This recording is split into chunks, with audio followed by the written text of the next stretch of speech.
on this edition of Let's Talk Cincy. Celebrating Juneteenth. From local efforts taking place nearly 40 years, to events being held around the country to commemorate this national holiday. We want to remind, we want to educate people, and we want to be ensured that all Americans understand the importance and significance of Juneteenth in America's history. From WLWT, this is the Emmy Award-winning show, Let's Talk Cincy, presented by Western and Southern Financial Group. Put our financial strength behind you. Hello, everyone. I'm Curtis Fuller, and welcome to Let's Talk Cincy. Juneteenth is a national holiday that celebrates the end of slavery in the United States. President Abraham Lincoln issued the Emancipation Proclamation January 1st, 1863. But it wasn't until June 19th, 1865, 2.5 years later, that thousands of people in Texas received notice of their freedom. While we celebrate Juneteenth and the 250th birthday of this nation, Juneteenth is also a reminder of a painful past in this country. I'm just proud to be black and proud today and free today, and I'm happy that my ancestors fought the good fight and made sure that we overcame. Juneteenth is basically is now a national holiday that basically celebrates the end of slavery, technically, in the United States. Starting from June 19th, 1865, when the last general orders were delivered in Galveston, Texas. I think historically it's been a celebration in the black community. Well, I grew up in Arkansas, and I didn't hear much or anything about Juneteenth. I didn't understand what it was all about growing up there. And I would say over the last 10 years or so, maybe even longer, it's come a long way in terms of knowledge and awareness. As far as the connection between America 250 is the inclusiveness. It's very important. I mean, when you look back at 1776, there were a number of people who did not have that freedom, even though the country was fighting for freedom from another country. And so what we look at is basically saying that Juneteenth is one of those opportunities where we want to be very inclusive. We want to remind, we want to educate people, and we want to be ensured that all Americans understand the importance and significance of Juneteenth in America's history and really feel that sense of accountability to move freedom forward. It's really hard to think about this concept of inclusive freedom because I think it's hard to define for a lot of people. And what we do is we think about those qualities, those characteristics and values that really drove people in the Underground Railroad, and taking that as our really source point. And how does that work inform us in the work that we do today to continue to fight for freedom for all? What we try to do from a freedom-centered perspective is to connect the past with the present. A lot of people have a harder time, a lot of times, some people are not very interested in history. But when you can take that history and put it in today's terms and so forth, it makes it very different. It makes it a lot more real. And I think about freedom as a process. It's never ending, and each generation has a responsibility to pick up the mantle and move it forward further and further. And even in that process, we have these setbacks.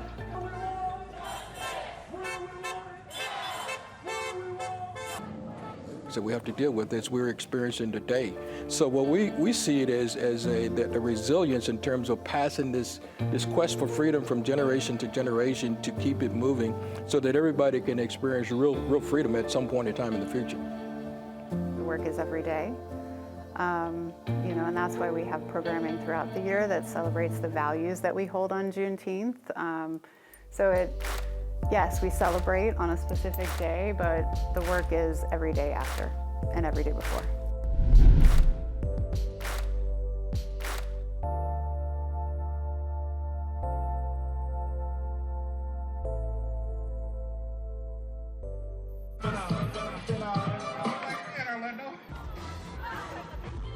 The Jubilee starts at noon and runs until 5 o'clock. We have a lot of really great entertainment outside on the stage, DJ Vader, Second Wind, and then we also have our community market, and all of the vendors are small Black-owned businesses, so we're really trying to uplift those organizations. We are also going to have our food trucks outside. So outside is going to definitely feel a lot like a celebration. And then inside, we'll be focused a lot on making and education. So we'll have film screenings and panel conversations, knowledge stations where people can learn more about Juneteenth and make things and enjoy the exhibitions. There's also a little bit of service involved. We have Hawksworth outside and some organizations that you can get to know and find your place. One of the things as Shani has put this program together is that one of the things that's important here is the intersectionality of all these systems. So, your education system has to be working, your financial system has to be working, health system has to be working. So these are key systems, and if one of them are out of balance, people are going to have trouble with others. And so a lot of what we're doing is moving in the direction of trying to get people to understand the intersectionality of all these systems and how they play and how they impact our ability to experience true freedom for everybody. That's why this whole journey is so difficult to achieve sometimes, and people get frustrated by it because one, you got to have it all working, in order for people to really achieve freedom.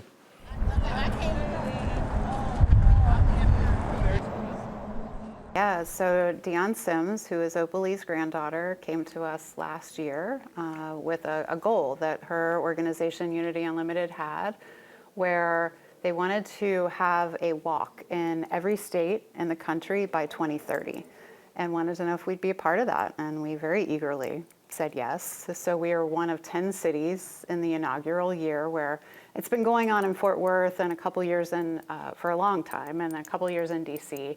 But this is a more universal effort across the country to bring it.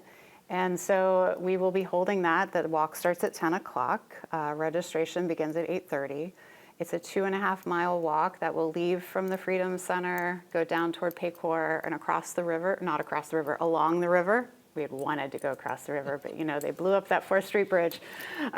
We are coming back then and ending at the Freedom Center. And that's when we will really begin our celebration and roll that into the Jubilee. But it's been a really exciting journey, and I can't wait to see how many people turn out for it. Coming up, the woman known as the grandmother of Juneteenth, who led the effort to make it a national holiday. We'll talk to her granddaughter about how we got to this point and where do we go from here when Let's Talk Cincy continues.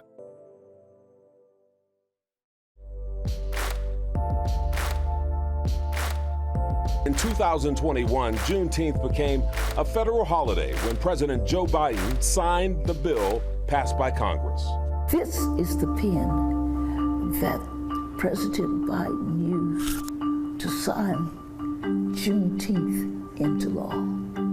I'm Opalee, and I've had this marvelous day at the White House. The young people would say, it's off the chain. I knew I was coming because Juneteenth had been made a national holiday, and the president was signing the bill into law, and I was invited to the signing of that bill. Juneteenth is not a Texas thing. It's not a black thing. We're talking about freedom for everyone.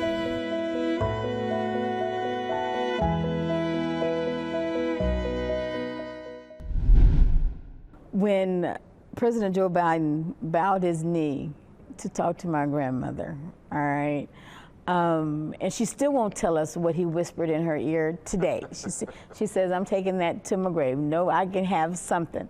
But that day, because you have to understand, in February, we did a national, at the National Press Club, we did a national press conference, and Sheila Jackson Lee called us and said, we just put it in the hopper, Miss Opal. And that morning, the senators, Markey, Cornyn, and Tina Smith, and said, Miss Opal, we have reintroduced the bill on the Senate for Juneteenth to be national holiday. We did the press conference, and that was February, okay? To get a phone call from Tina Smith on the 15th of June that they had unanimously voted to make Juneteenth a national holiday. Because you remember the year before, Ron Johnson, in July of 2020, was the lone no vote. Right. And I have to tell you this thing. My husband, okay, so we delivered our 1.5 million signatures to Congress in September of 2020. And because Ron Johnson said no, and it basically killed it, right? When we delivered, we were going to give those petitions and signatures to the various state representatives and things. We sent all 120, all those boxes of signatures, 1.5 million signatures, to Ron Johnson's district office. My husband and I boxed our stuff up at FedEx and sent it right before we left DC. So for him to not, to give up his one no vote, you know, in 2021 on the 15th, and folks were calling us, congratulations. I said, y'all, wait a minute, that's just part A, that's one chamber. We still got to get the House. And I remember the next day, photojournalists from CBS came and said, hey, I just want to sit outside and get Ms. Opal's initial reaction when the law passes. I said, you think it's going to be today? He says, oh yeah, it's up. It's up on the thing. And so he said, so he came in the house at about 6 o'clock.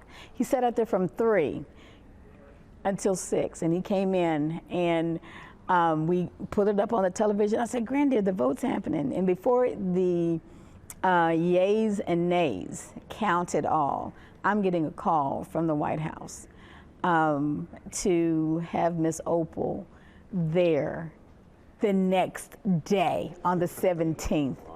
And so as she's, you know, preparing, you know, to go, because I had told her when we started the walk in 2016, when this becomes a national holiday, you are going to be there. You're going to be there for the signing. And for all of that prophetic, you know, again, that tapestry, you know, like the beautiful quilt here behind us, you know, those things, you know, in her life lining up for her to be there when President Biden signs it, to get that pin, her own self. She's always said she's humble. She was humble to have had that experience. And to be, you know, elevated, you know, to be asked, because everybody wasn't asked to be in the room. Up next, a conversation with the founder of the Greater Cincinnati Annual Juneteenth Celebration, when Let's Talk Cincy returns.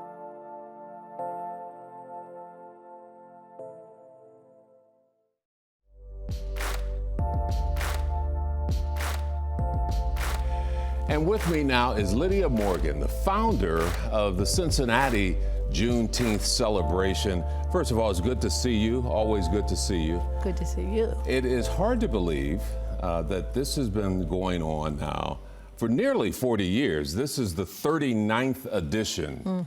Mm-hmm. Let's just go back and talk about the genesis of the Cincinnati celebration. Okay. Well, Noel was working here at the time, and he had a conference. And Noel is your husband. My husband, right. He had a conference in Phoenix, and I'd never been Phoenix. I said, well, I'm going. So I went, and while I was there, I hooked up with this girl whose husband was also involved with TV at the same conference, and we were running around together. And she took me to the surprise thing that she had for me, and it was a Juneteenth festival. In Phoenix? In Phoenix. Wow. And it was just amazing. You know, there weren't very many people there, small. There were all kinds of people there, though.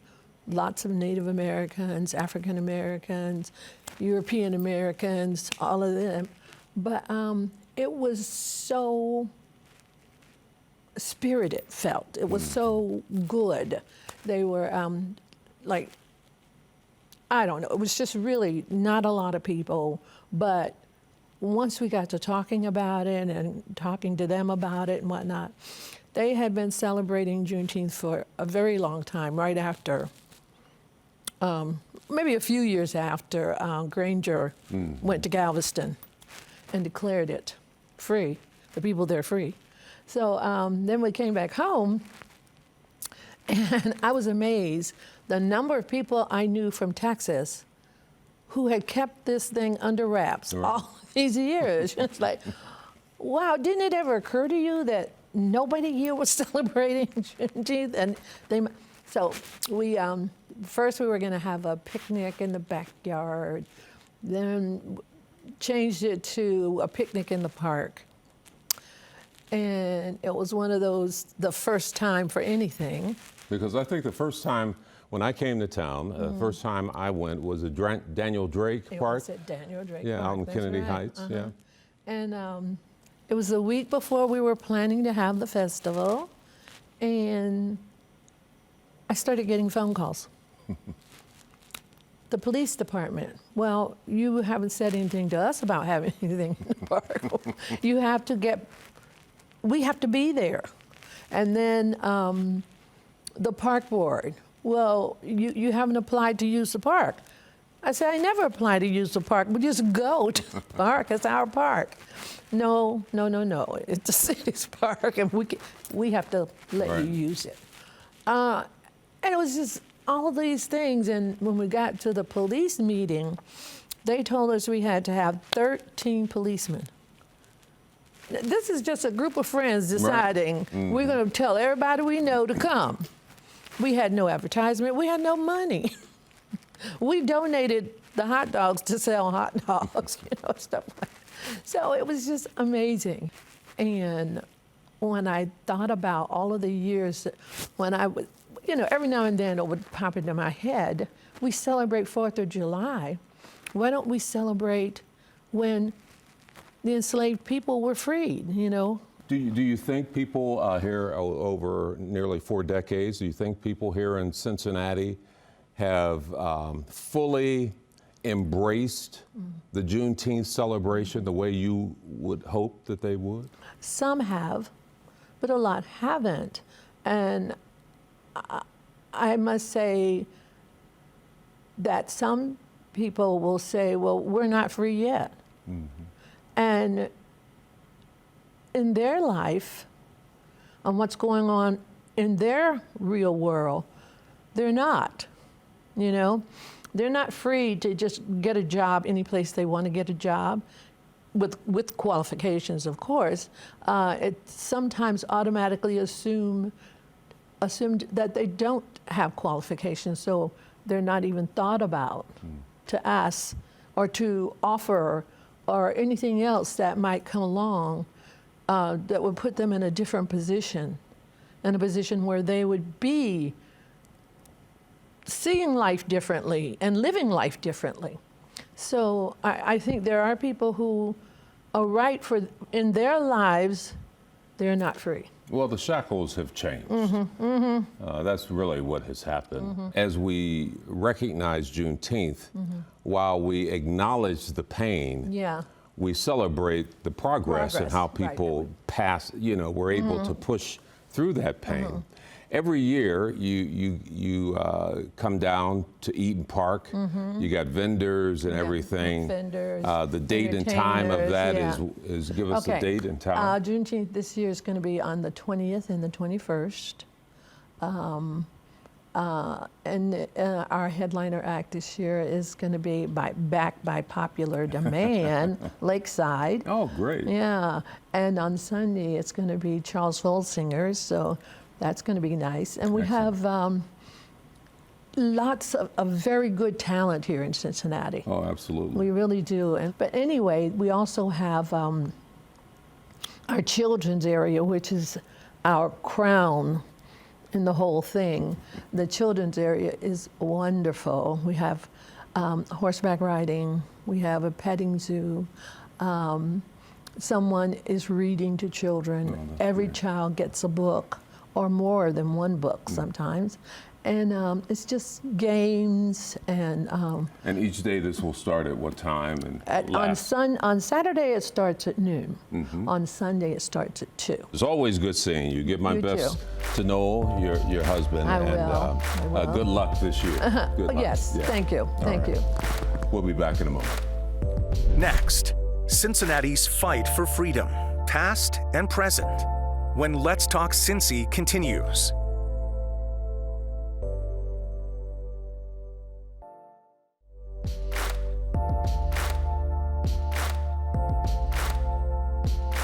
Before slavery was abolished in 1865, more enslaved people crossed the Ohio River to freedom than any other part of the country.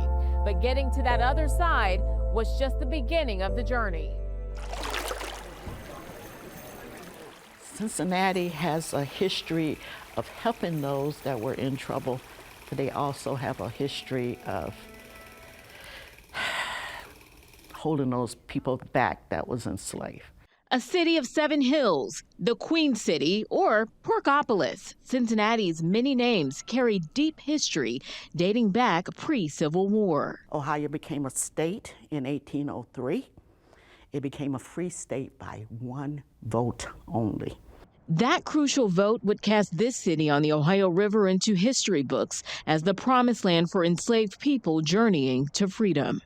The Ohio River runs from West Virginia all the way into the mighty Mississippi, and at the time of enslavement, they hadn't put a dam in it. So during the fall and winter, there would be certain pockets in that river that would go so low that I could have walked across it, or would be completely frozen. So that river made Ohio the biggest underground railroad in America. There were 3,000 miles of route on the Underground Railroad network and 23 entry points in Ohio. But the trek meant the threat of wildlife, the elements, and slave catchers. We believe that if 100 enslaved escaped, maybe 10 might made it to safety. With the river splitting Kentucky, a slave state, from Ohio, this side of the river didn't always guarantee freedom. In 1804, they made black laws. If you wanted to live in Ohio, you had to have freedom papers. Those freedom papers cost you $500 at that time. So we're talking about $5,000 in today's money. If caught, the enslaved person had 1 hour to find a white man that could identify them as being free. Historians believe between 40,000 and 50,000 enslaved people successfully crossed the Ohio River on the journey to freedom. Cincinnati was the first entry point for many. Modern-day landmarks sitting on sacred ground. Where we're standing at, this was called Little Africa. This is where free blacks lived at. Where the bingo stadium's at was called Little Bucktown, in 5th Street, where P&G is at all the way down was Big Bucktown. So you had 3 African-American communities here. As we celebrate our country's 250-year anniversary, Ohio's history, the heartland, and this river will forever mark a port of freedom for America. Well, that does it for the show today. Thanks for joining us. I'm Curtis Fuller. Hope to see you again next time for another edition of Let's Talk Cincy. Until then, have a good day and a better day tomorrow.